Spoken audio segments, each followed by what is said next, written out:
Bonsoir.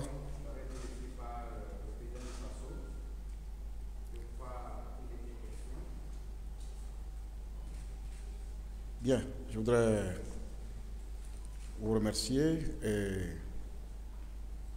rappeler à toute fin utile que depuis à peu près 5 jours, nous séjournons donc en terre burkinabé avant d'en arriver donc à l'audience qu'il a plu au président du Faso de nous accorder, accepter que je rende à César ce qui est à César.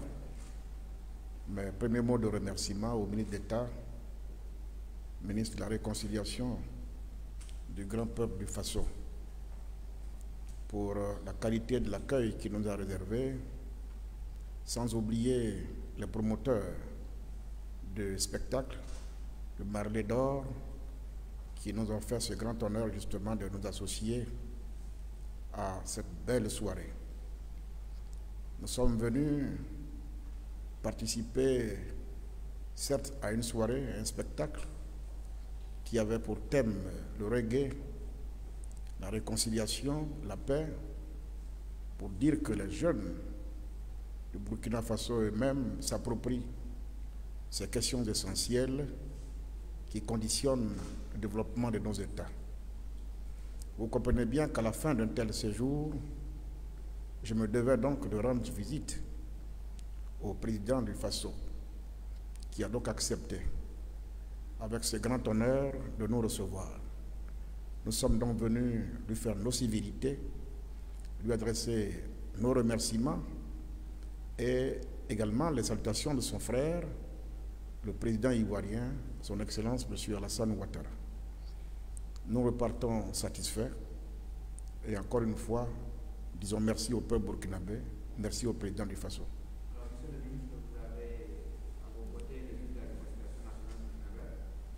Est-ce que il était question également de partage d'idées et partage d'expériences en matière de réconciliation?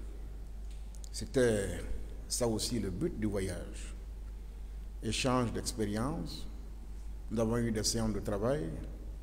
Chacun a donné, chacun a reçu de l'autre.